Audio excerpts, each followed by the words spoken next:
E para nós iniciarmos, para a nossa estreia, para a gente poder falar algo sobre tradição, poder falar algo sobre o movimento, é preciso que a gente entenda o início de tudo isso. Qual foi o propósito da criação do movimento, o propósito da criação da tradição, como que isso se efetivou, qual era a vontade daquele que criou tudo isso, né? E aí eu convido o Diego para trazer para nós aí, como tem trabalhou bastante junto ao Paixão, ao Mestre Paixão, né? Que ele nos traga alguma coisa aí, alguma ideia referente a isso, da origem de tudo isso, de como isso surgiu e o que está passando hoje, o que ele entende, para onde que nós estamos indo, se o caminho é esse, se o caminho deu uma guinada para algum lado. Contigo, Diego. Bom, pois é, então, para gente buscar um pouco de referência do tradicionalismo, assim, a gente sempre tem na cabeça essa questão de 47, a fundação do 35, a partir dessa questão dos livros ali do manual, mas ela é um pouco mais antiga, assim, na verdade. Essa é uma segunda geração, a gente pode chamar assim. Basicamente, o tradicionalismo ele surgiu a partir da Guerra do Paraguai, assim, como toda revolução e toda guerra, ela modifica muito a nossa sociedade. A Guerra do Paraguai ela modificou drasticamente a nossa sociedade. Foi a mudança de luzes nas cidades, foi a entrada da gaita a partir da morte da viola, se introduziu a partir da Guerra do Paraguai ali mesmo, ali as próprias danças elas começaram a chegar bem mais perto, a sociedade se alterou como um todo, assim, e onde surgiu o aramado, tudo isso. Então a Guerra do Paraguai ela modificou muito assim, a nossa sociedade. E, inclusive ela também permitiu a partir dela, assim, mais então da chegada de muitos imigrantes aqui nessa região da Tríplice Aliança, né? E a partir disso muitos literatos assim de Montevidéu e da Argentina meio que ficaram um pouco preocupados com essa nova imigração que acabava mudando essa tipologia do gaúcho, que na verdade ele estava se extinguindo, né? Aquele gaúcho de Xiripá já não existia mais, os aramados começaram a cercar as estâncias, as grandes estâncias Maria, então tudo começou a se diminuir. Então a temática gauchesca de revitalização desse gaúcho, ela começou a ser muito intensa. E no Uruguai, ali, a partir do Elias Regules, ali, através das sociedades crioulas, ali em 1894, isso acabou se tornando um centro onde essas pessoas se juntavam, elas começaram a cultuar referências desse antigo gaúcho, basicamente isso, assim. Isso chegou na literatura, inclusive no Rio Grande do Sul, para a gente ter uma ideia, o gaúcho do José de Alencar, que é um escritor brasileiro, foi escrito em 1870, então é 5 anos, na verdade é no final da Guerra do Paraguai ali. Então a literatura, toda ela na Tríplice Aliança, inclusive no Rio Grande do Sul, ela passou a ser voltada um pouco mais para essa temática rio-grandense, assim, gaúcha, né, do gaúcho primitivo. Então tem um literário e tal, que surgiu em 68, inclusive, e tal. E aqui no Rio Grande do Sul também, através desses Embrajaques, o Senhor Jacques lutou na Guerra do Paraguai, inclusive, viu essa transformação de alguma maneira. Ele também, preocupado com isso, também fundou a sua sociedade, criou hoje aqui no Rio Grande do Sul, que na verdade foi o Grêmio Gaúcho, que há pouco tempo, inclusive, o prédio acabou foi demolido o prédio. Eu acabei conhecendo o prédio, felizmente. Então o Grêmio Gaúcho, na verdade, ele se espalhou pelo Rio Grande do Sul através de 13 cidades, assim, e através de, 50 anos, posso dizer. E então ali era um lugar onde as pessoas do interior elas frequentavam, cultuavam tradições, reverenciavam as coisas do seu lugar e tal, e isso em todas as sociedades crioujas do Rio Grande do Sul, né? Os Grêmios Gaúchos ou outros nomes, né? A sua própria Lomba Grande era do final dessa geração aí dos Grêmios. Porém, uma coisa que a gente tem que levar em consideração, e muito em consideração, é que os Grêmios Gaúchos, na verdade, eles foram um encontro de vivências, assim, as pessoas iam lá para revivenciar as coisas da sua terra. O próprio César era um escritor, muitas coisas escritas nas suas anotações, ali, nos seus ensaios e tal, porém eram tudo passado, assim, elas não evidenciavam nada muito concretamente, assim. E algumas coisas muito posterior à data dos Grêmios Gaúchos, né, foi publicado. Então, com as gerações passando, os Grêmios Gaúchos, na verdade, foram virando entidades de jogatina. As pessoas iam para lá para jogar a carta, iam lá para tal, e essas questões de vivência campechana acabaram se perdendo, assim. Na verdade, isso que eu quero dizer. Os grêmios gaúchos acabaram se tornando lugares de vivência tradicionalista. As pessoas iam para lá para vivenciar e rememorar coisas antigas, assim. Isso acabou ao longo dos tempos se extinguindo, principalmente em 1935 ali, com o centenário da Revolução Farroupilha, o Estado Novo e tal, essas coisas tudo meio foram morrendo, os grêmios gaúchos também meio que se afundando e tal. Quando surgiu a geração de 47, a gente tem que também levar em consideração que eram pessoas novas, 20 anos, 23 anos e tal, porém eram pessoas cultas, eram familiares de ruralistas do interior do estado, tinham um estudo, não era no instinto as coisas, o estudo estava neles, assim, porém eles eram pessoas que vivenciavam esse estudo na região da campanha. Eles notaram que não se tinha como praticar essas suas vivências aqui no centro do ou em outras cidades, talvez Santa Maria, não sei. Então, eles tomaram a iniciativa de trazer à tona de novo essas suas vivências próprias. Isso acabou tomando proporções a partir ali do desfile ali do Canabarro, a partir daquela toda semana ali que envolveu a Semana da Pátria, que posterior virou o Nascimento da Chama, o primeiro uma coisa ali que eu acho que a gente não precisa entrar muito a fundo nisso, mas aquilo ali, na verdade, foi onde se reacendeu a chama de coisas que eles já conheciam que tinham acontecido na década de 35, 1935, e a partir dos grêmios gaúchos. Eles sabiam daquilo ali. E a posterior, com a questão do 35 e de toda essa questão das pesquisas e tal, se entendeu justamente por que os grêmios gaúchos não deram certo. E aí eu acho que é a grande chave do tradicionalismo como um todo, e inclusive para o futuro, eu acho que o tradicionalismo ele não é um ato de vivência, ele é um ato de culto. E se a gente deixar aquele tradicionalismo dali dos grêmios gaúchos se tornar um lugar de vivência apenas, sem tu ter fundamentação de coisas, tu elencar e tu firmar símbolos para a gente poder cultuar, essas coisas vão morrer. Então, aquela geração de 47 ali, a posterior do 35, toda aquela geração que veio depois, eles se antenaram disso, que precisavam recolher símbolos os valores, os símbolos e valores da nossa gente rural, que eles estavam sofrendo um certo preconceito na cidade, e a partir desse elenco assim, de identidades que eles conseguiram trazer à tona, tornar isso didático de alguma maneira, através de livros também, e de maneira mais profunda assim, do que Sesimbra Jacques fez e outros escritores, trazer isso à bibliografia, na verdade, e a partir disso também divulgar essas questões. A gente tem que entender que o Paixão Corto, que a gente comenta tanto, assim, daquela geração, ele era um grande comunicador, na verdade. Além dele buscar os elementos, ele sabia elencar o que era próprio da nossa terra ou não, tornava isso didático e divulgava. Ele fazia a comunicação, ele não era simplesmente um coletor. E outras pessoas também que daquela geração ali. Então, acho que isso, assim como ponto de partida, a gente tem que deixar claro. Várias outras tentativas de culto ao nosso lugar se tiveram. Porém, quando a gente conseguiu elencar símbolos, tornar esses símbolos didáticos, e a partir que a gente conseguiu comunicar esses símbolos, ele tomou uma grande proporção. Claro que naquela época, através da rádio, através dos próprios livros, mas também não tanto por causa dos livros, porque era meio raro a gente catar algum livro naquela época deles, principalmente. Mas a rádio foi uma grande fonte de comunicação, e muitas pessoas chegaram até eles, inclusive por causa da rádio. Então eu acho isso, assim, que em resumo, assim, o que é o tradicionalismo? O tradicionalismo é um grande ato de comunicação. Eles são símbolos que se elencaram.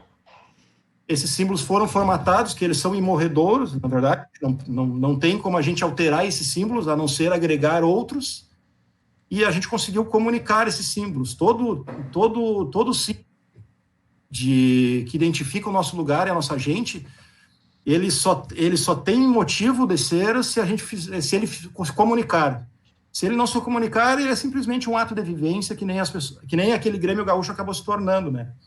Então, acho que isso, para a gente abrir o nosso debate, de repente até um pouco demais, mas só para trazer um pouquinho mais de datas além de 47, né? Isso aí contigo, Cleber. Porque o pessoal, ele pega, ele tem essa referência essa referência em paixão, que deu uma travada aqui. Estamos escutando. Né, para nós aqui sim, mas aí na live lá é que deu uma... Vamos ver se retorna lá. Acredito que retornou.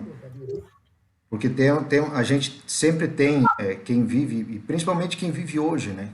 Quem inicia hoje no movimento, e vem iniciando hoje no movimento, eles têm essa ideia que a ideia de paixão, que surgiu tudo com paixão, e não tem essa busca, essa pesquisa mais aprofundada do motivo, né? O motivo pelo qual a gente se vive o tradicionalismo, e aí entra o gauchismo em torno disso, né? Justamente essas simbologias que tu falaste aí, né? Então, é preciso que realmente a gente dê uma aprofundada nisso aí, saber a origem de tudo, para a gente poder seguir o caminho, né? Então, posso ajudar Claro, Pedro. Quero ajudar o Miller voltando um pouquinho mais atrás. Na verdade, eu quero falar para as pessoas quem é o gaúcho. Em 1750, quando houve o Tratado de Madrid e aqueles tratados que sucederam ao Tratado de Madrid, houve a tentativa de dividir a América entre a América Espanhola e a América Portuguesa. Então, decidiu-se nesses tratados de que do Rio da Prata para o Atlântico ficaria para Portugal, do Rio da Prata para o Pacífico ficaria para a Espanha. Então, a Espanha colonizou lá de cima, desde o México até aqui embaixo na Argentina, no Chile, na Terra do Fogo, né? E o Portugal teve que ficar com essa faixa de terra do lado de cá do Rio da Prata, mais específico para nós. Na época, Portugal tinha construído a Colônia do Sacramento e os espanhóis, com os padres jesuítas, tinham feito as reduções. Naquelas reduções, trouxeram os primeiros animais da Europa, né? O cavalo, as vacas. Com uma troca de território, houve as guerras guaraníticas, que espalhou as primeiras fazendas de gado. Esse gado proliferou pelo Pampa, e o Pampa está no sul do Brasil, num pedaço da Argentina, no Uruguai, num pedaço do Chile, na Terra do Fogo. Esse gado cresceu fartamente, e os seres que passaram a habitar o sul da América passaram a viver da caça desses animais. Quando esses animais escassearam, houve, então, a necessidade de criar, e formou-se a estância. E, a partir daí, a formação, que eu entendo, a formação cultural do gaúcho. Então, toda a nossa cultura, ela vem da vida pastoril. É mais ou menos o que o Diego falou. O Diego já pegou um pouco mais para frente. Mas toda a nossa cultura vem da vida pastoril. Então, tanto é que os idealizadores, as pessoas que deram formato, Paixão Cortes, e os que antecederam a Paixão Cortes, basearam os nossos CTGs todos na vida pastoril. Então, é o patrão, é o capataz, é isso e aquilo. Então, essa é a origem do gaúcho. O gaúcho é fruto do bioma Pampa e habita o sul da América. Então, para que as pessoas possam entender da onde a gente vem, quem é o gaúcho. Depois foi se somando todos esses povos que vieram. Acho importante o que o Diego fala, porque o Diego tem conhecimento mais profundo dessa área que o Paixão Cortes habitava, e que é muito lindo, Diego, e eu fico muito feliz porque tu é um desses seguidores bons que traz isso à tona. Então, só para colaborar aí para o pessoal entender quem é o gaúcho. O gaúcho é fruto do bioma Pampa e habita o sul da América. E que vivia debaixo dos seus chapéus, dentro de suas camisas. Já dizia o poeta. E aí, nem Diego, o José de Alencar, quando eu li o Gaúcho, eu fiquei encantado com aquilo, né? Mas eu fiquei muito mais impressionado com o livro quando eu soube que o cara era baiano. José de Alencar é baiano. Na verdade, só para complementar ali, toda essa geração literária, a partir da Guerra do Paraguai até o centenário da Revolução Farroupilha, ela foi muito importante, assim. Porém, a gente não pode tirar da cabeça que essa geração, ela foi, como é que eu vou dizer?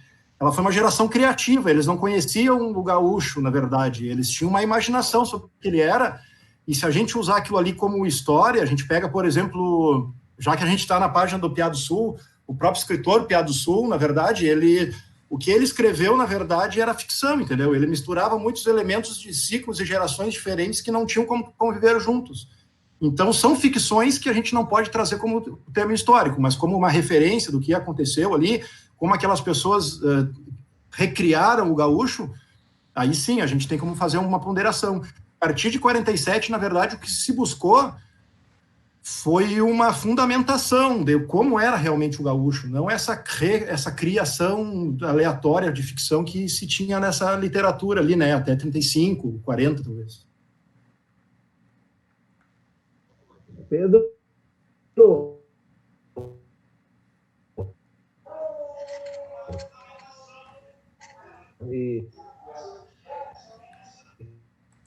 E até o Lessa, ele escreve, né, cara, ele fala que a origem do tradicionalismo é justamente para buscar cultuar o homem do campo, né? Ele faz essa referência muito forte ao homem do campo, né?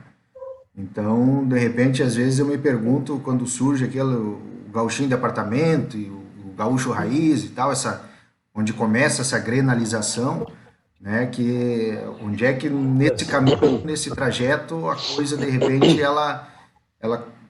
o gaúcho urbano, ele não pode também ser tido como um gaúcho, né, que nunca viveu no campo, ele não pode também, de repente, ser um tradicionalista, cultuando as coisas do campo, sem ter vivido o campo. Ele consegue isso, é possível para ele isso, é permitido isso para ele. Estão me ouvindo aí, gente? Fala, Valmir, aproveita na fila ali. Tá, não. Primeiro eu quero cumprimentar todos aí, em especial o Clayton, pela oportunidade, pela iniciativa, e muito agradecido pelo convite. Estender um abraço também ao Arion, um cara que fez trabalhos de inestimável valor e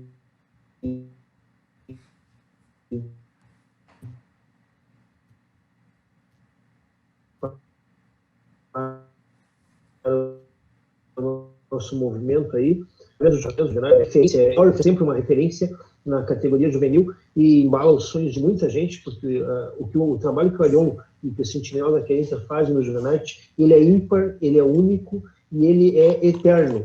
Então, assim, parabéns e obrigado, um prazer ter o Arion aí também nesse debate, nessa troca de ideias. O Diego, que a gente se conheceu o ano passado, estamos peleando junto em várias esferas aí. O meu professor Pedro, que quantas vezes o Pedro já gritou na minhas orelhas, talvez as minhas orelhas sejam desse tamanho, poder tanto o Pedro gritar também. E ao amigo Marco, o Marco aí de muitos anos também, no título de 98, a Patrícia até lembrou esse dia, o primeiro cara que nos abraçou foi o Marco. Então, assim, uma honra estar com vocês todos nesse momento. Muito, muito obrigado mesmo. E, gente, nesse aspecto, eu comungo, eu simpatizo dessa posição que o Cláudio acabou de levantar. Porque a origem, a gênese do gaúcho é essa que o Pedro expressou, mas, no entanto, a cada 10, 15, 20 anos, as gerações vão mudando e criando novas realidades. E daí, por exemplo, nós temos o gaúcho, que é o charqueador, e que é um cara que muitas vezes ele foi estudar na Europa, voltou e ele nunca esteve no campo, porque ele não precisava disso, e ele é gaúcho também.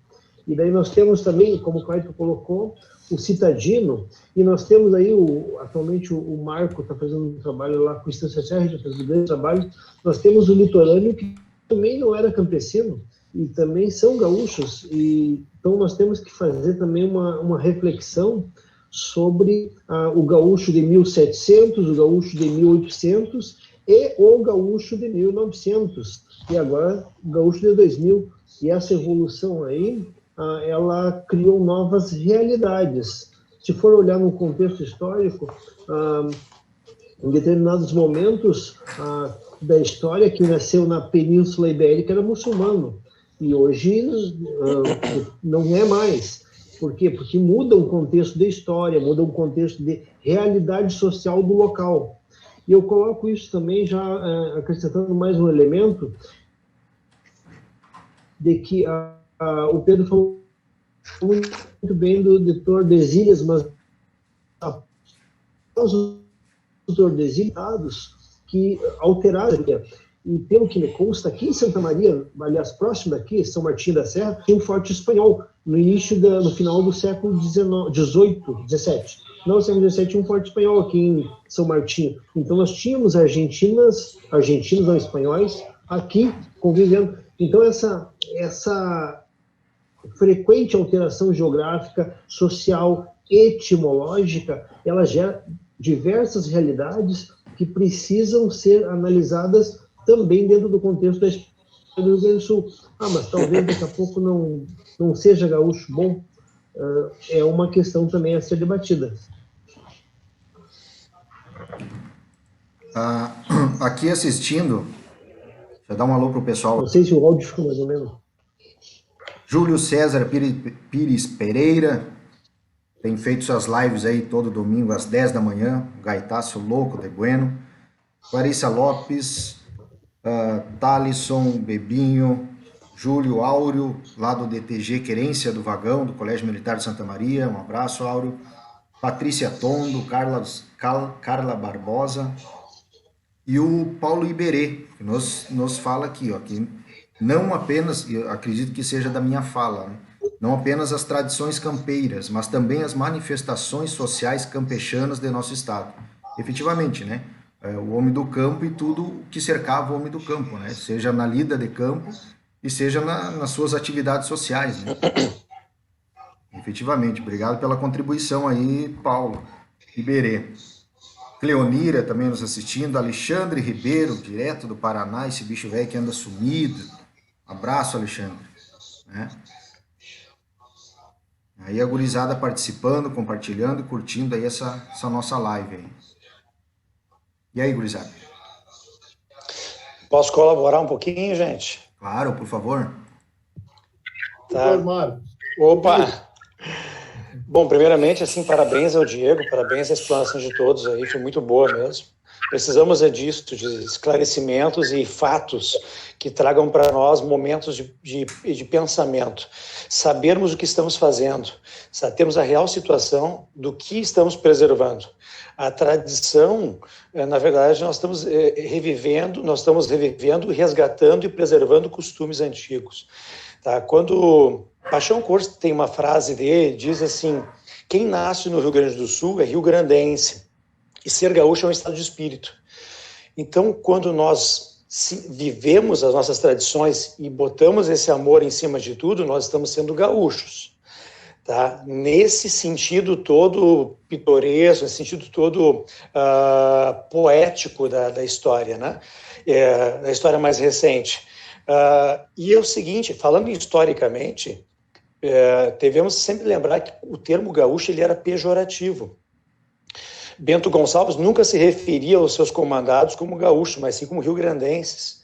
Ele só se tornou um termo patriótico na virada do século, porque antes gaúcho era uma pessoa que não tinha posses, era um homem errante do campo, um mestiço, filho de índio com branco, tá? Não aceito nem numa sociedade nem noutra, e que trabalhava nas estâncias, né? Então esse era o gaúcho, e o restante, os demais, eram rio-grandenses, ou todos. Então esse termo só se tornou para nós tão significativo após a virada do século, e isso a gente não pode esquecer. Então a gente tem que sempre lembrar, que bom que mudou, que bom que viu, Diego, falasse em simbolismos aí, né? Olha como mudam o prisma das coisas quando se mudam os valores, né? Então aí tu vê um termo que era pejorativo se tornou um termo de muito orgulho para todos nós, e hoje nós carregamos isso no peito com muita honra, e para nós é um estado de espírito. Que coisa bem boa isso, que mudança agradável, que mudança sublime para nós todos, né? Então fico muito feliz com esse tipo de coisa, e devemos sim ter essas lembranças e termos essas referências. Os valores mudam conforme o tempo, e conforme o tempo a sociedade se transforma. Tá? Então os valores sociais vão se transformando. Diego falou muito bem das agremiações, dos grêmios gaúchos que começaram lá atrás, principalmente com militares, né? O Sesimbra era um militar, se não me engano, era um major, tá? E percebemos aí que eram sociedades tipicamente masculinas. Os homens dentro dessa sociedade lembrando claramente o que era um galpão distância, que também era um lugar masculino. Então, no Danças e Andanças, Paixão e Barbosa falam disso, tocam nesse assunto. E o que acontece? Os CDGs, na sua hierarquia, também, no caso, mais adiante para movimento, também botam cargos que são cargos de distância, né? O Palmiro pode falar melhor sobre isso depois.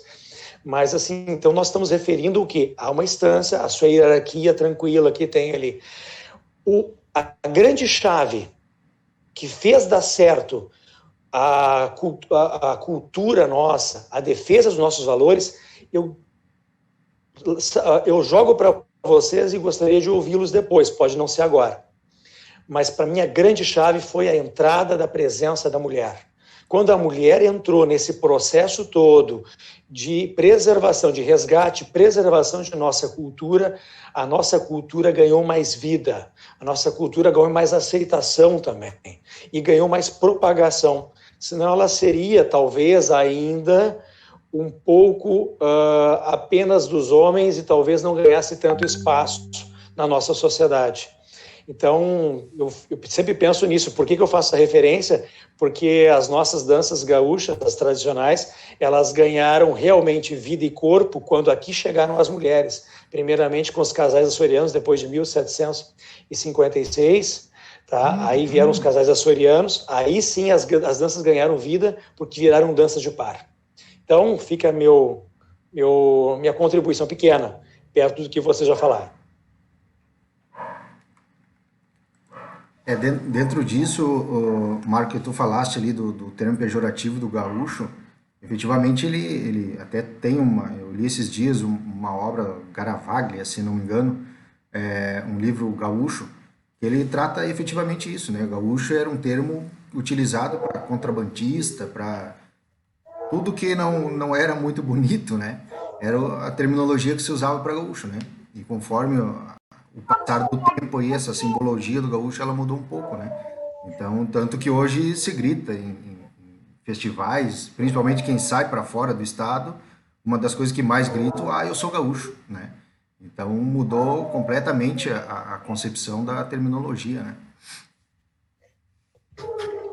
Só para complementar ali também, ali, o Marco tinha comentado ali sobre essa questão do termo gaúcho ali mesmo, ali do início. Isso é verdade, assim. A gente só começou a ser chamado de gaúcho fora do estado como um tipo gentílico a partir justamente dessas literaturas de 1935 ali. Antes disso, todo mundo era rio-grandense. O gaúcho, na verdade, por exemplo, a Guerra dos Farrapos, ela nunca foi uma guerra de gaúchos contra brasileiros.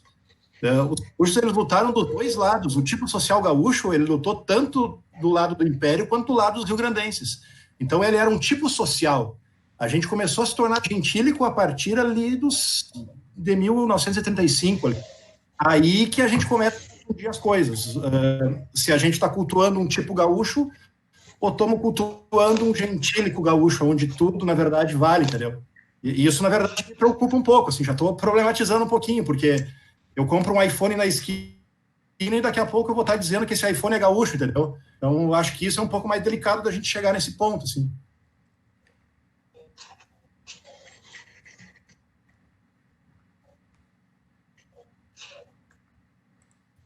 Isso aí. Vamos dar mais uns abraços aqui para o pessoal aqui. Celso Pero, né? Assistindo a nossa live aí, o China. Tem contribuído muito aí para a nossa cultura. Leandro Gudi Gasparotto, um abraço. Carlinhos Lima, Fábio Rosso, Yuri Simões, toda essa gauchada aí contribuindo aí com a nossa live, assistindo. Obrigadão pela presença, gurizada. É muito bacana para nós aqui estarmos dialogando e sabendo que tem pessoas aí que estão contribuindo conosco, assistindo e dando ouvidos, né? Isso é muito bom. Quem fala gosta de ser ouvido. Leiton. Diga lá, Pedro. Leiton, olha só, eu queria chegar na parte que é da nossa geração minha, do Ariel, do Diego, da Guru. Estamos chegando. Sim. Fala, Valmir. Eu sou um pouquinho mais velho que eles. Um pouquinho mais velho, não muito mais. Muito mais velho. Não, muito não. Eu sirvo para tio, não para pai. A minha geração veio da roça. A minha infância, 70% da população era rural, só 20% era urbano. Então, nesses últimos 50 anos, houve uma mudança de uma rapidez mais do que nos últimos 2.000 anos. Mais do que nos últimos 2.000 anos. Isso que embaralhou um pouco a gente. Eu sou de uma família de 10 irmãos, 8 meninos e 2 meninas. A gente veio da roça, basicamente. Quando a gente veio, usar bombacha era sinônimo de falta de cultura, Diego. Nós sofríamos com isso. A nossa música era a música de Oneide Adelaide Bertucci, Pedro Raimundo, Teixeirinha, Gildo de Freitas, mas ainda com muito preconceito. Muito preconceito. E foi essa gente que fez a música regional nossa. Anterior a isso, não tinha muita coisa. Um movimento cultural fortíssimo, que foi a Canção Nativa, trouxe a possibilidade, depois do regime militar, de a gente poder cantar a nossa terra sem ser considerado não culto. A Califórnia trouxe do seu jeito, trazendo uma música que falava da nossa terra, mas que não era exatamente a música de Oneide Adelaide Bertucci, que não era exatamente a música de Teixeirinha, de Gil de Freitas e Pedro Raimundo, mas ela trouxe a chance da juventude poder cantar e poder falar do nosso chão sem ser considerado não culto.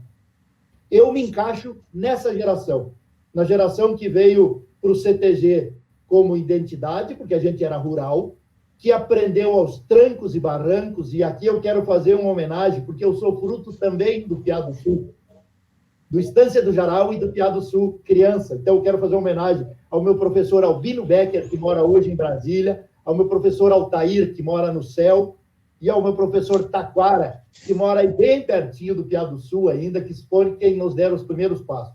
A gente não sabia direito o que fazer.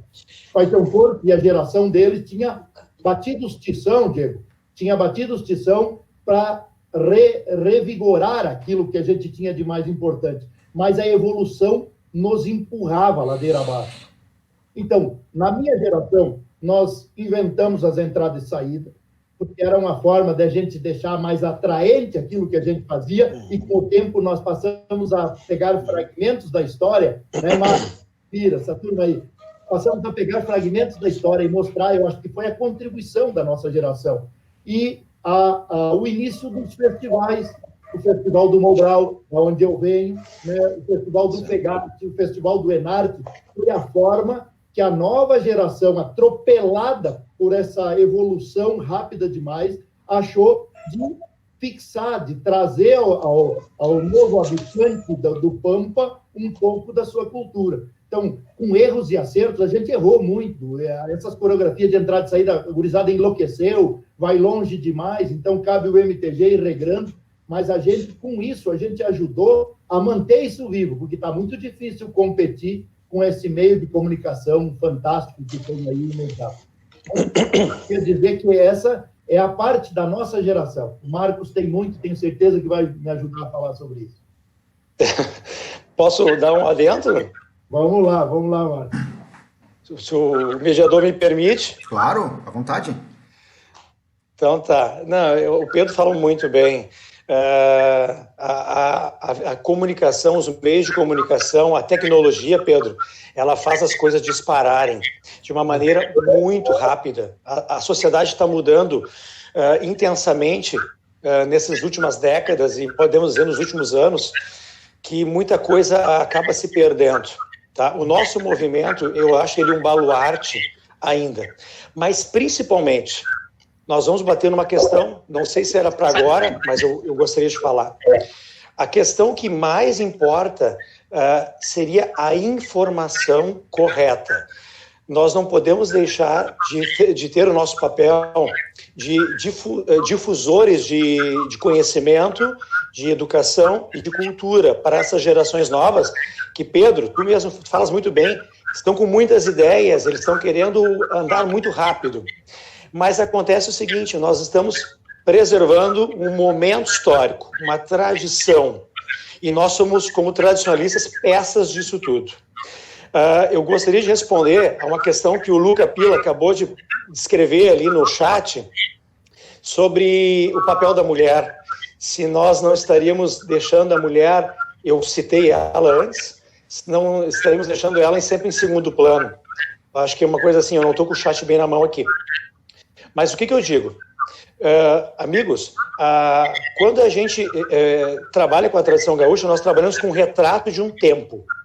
Nesse tempo que nós estamos retratando, que foi quando o Paixão trabalhou muito bem junto com Lessa e junto com os outros 7 pioneiros, que eles fizeram a ronda, Barbosa entrou um pouco depois, mas na fundação do 35 e dentro de toda a estrutura que eles pensaram e que virou a base do tradicionalismo hoje, tá? Nós resgatamos a cultura do homem campesino. Nós devemos pensar que naquele momento, naquela sociedade, ela era uma sociedade, primeiramente, machista, patriarcal, tá? Pedro vai me ajudar bastante nisso aí. Ela era racista também, não vamos esquecer disso, não vamos tocar fogo nas coisas agora. O racismo virou crime com a Constituição de 88, somente a partir dela. Antes disso, estou só fazendo uma explanação geral aí. Antes disso era normal tu falar, como hoje nos Estados Unidos ainda tu fala. Então, tanto que tinha versos do Anu, que são versos que hoje nós não usamos pelo politicamente correto, mas que eram versos racistas. Então, naquele tempo, Luca, a mulher, pela sociedade, ela não tinha um equilíbrio, tá, de presença igualitária ao homem. Tá? Nós temos isso em vários simbolismos da nossa dança. Quem conduz é a mulher, é o homem conduz a mulher. O homem tem movimentos muitas vezes distintos da mulher, Diego pode falar também sobre isso, se achar pertinente, tá? Nós temos uma diferença de gênero na nossa dança muito grande. Ela só se equivale na contradança. Na contradança ela se torna muito parecida, tá? Mas nos demais ciclos ou gerações, nós temos presenças distintas. E a dança, como o Paixão fala, ela também serve para tu fazer e balizar os valores de uma sociedade. Então, tu consegue ter noção de o que isso representa. Porém, na dança gaúcha, nós temos uma coisa muito importante, que é o respeito por essa mulher. Mesmo ela não tendo uma equivalência, o homem baliza como uma das características mais marcantes nas nossas danças o respeito a ela. Talvez por isso, como fala Barbosa Lessa numa de suas músicas, como ele diz, chama a prenda de prenda, chama a mulher de prenda, que é algo muito importante para ele. Porém, nós não devemos esquecer que a mulher tem essa posição, que eu não digo de inferioridade, Luca, mas eu digo com um destaque diferente. A iniciativa é do homem, porém, a mulher está muito presente e ela dá forma à nossa dança gaúcha. Tá? Era isso, gente.